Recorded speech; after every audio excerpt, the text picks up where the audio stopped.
Hi friends, welcome to our channel. என் பிறந்த மண்ணோட ஒரு சிக்னேச்சர் ரெசிபி தக்காளி சாம்பார் எப்படி செய்யலான்னு வாங்க பார்க்கலாம். கரூர் மக்கள் ஒரு விசேஷ நாளில் கூட செய்கிற அருமையான சாம்பார் இன்றைக்கி அட்டகாசமாக நம்ம செய்ய போகிறோம்.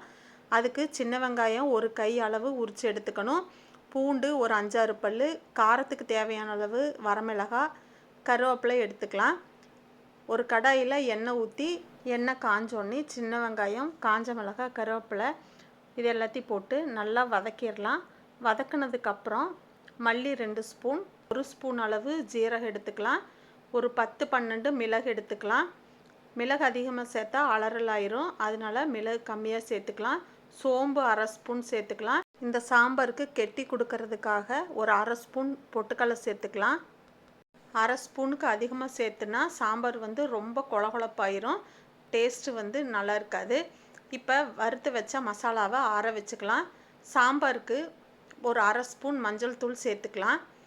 2 உருளைக்கிழங்க கொஞ்சம் உப்பு போட்டு குக்கரில் வேக வச்சு எடுத்துக்கலாம். தாளிக்கிறதுக்கு பெரிய வெங்காயம் நீல வாக்கில் ஒரு 3 வெங்காயம் கட் பண்ணி எடுத்திருக்கேன். தக்காளி சாம்பாருங்கிறதுனால 3 தக்காளி எடுத்து வச்சுருக்கேன். புளிப்பு அதிகமாக வேணும்னா இன்னொரு தக்காளி சேர்த்துக்குங்க. இப்போ ஒரு மண் சட்டி எடுத்திருக்கேன். சட்டி காஞ்ச உடனே எண்ணெய் ஊற்றிக்கலாம். எண்ணெய் காஞ்ச உடனே கடுகு போட்டுக்கலாம். கடுகு பொரிஞ்ச உடனே கட் பண்ணி வச்ச பெரிய வெங்காயம், கருவேப்பிலை சேர்த்து நல்லா வதக்கிக்கலாம். அதோட 2 பீஸ் கல்பாசி சேர்த்துக்கலாம். கல்பாசி பார்த்திங்கன்னா இந்த சாம்பாருக்கு ரொம்பவே வாசமும் ஒரு டேஸ்ட்டு கொடுக்கும். அதிகமாக சேர்த்தோம்னா கசப்பு தன்மை வந்துடும், அதனால் அளவாக சேர்த்திக்கங்க.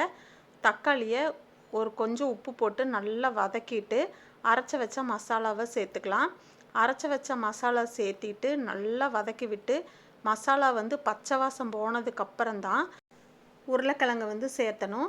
அதுக்கு முன்னாடி நம்ம உருளைக்கிழங்கு சேர்த்தாம தண்ணி ஊற்றியோ இல்லை குருமா ரெடி பண்ணோம் அப்படின்னு சொன்னால் அந்த மசாலாவை டேஸ்ட்டு கொடுக்காது.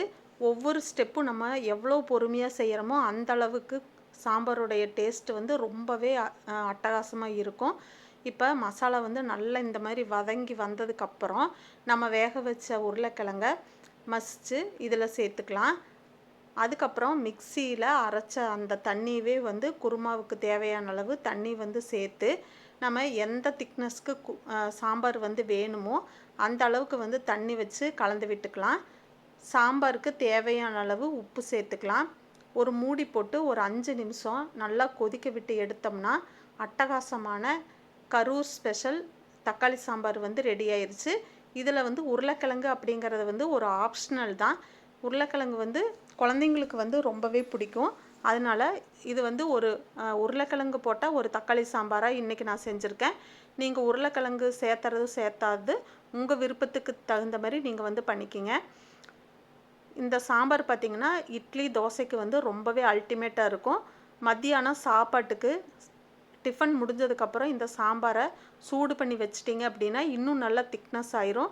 சாப்பாட்டோடு சாப்பிடும்போதும் ரொம்பவே அட்டகாசமாக இருக்கும்.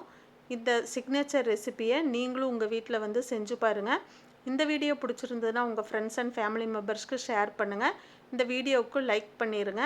நம்ம சேனலை சப்ஸ்கிரைப் பண்ணாமல் பார்த்துக்கிட்டு இருக்கீங்கன்னா மறக்காமல் சப்ஸ்கிரைப் பண்ணி பக்கத்தில் இருக்கிற பெல் ஐக்கானை டச் பண்ணிடுங்க.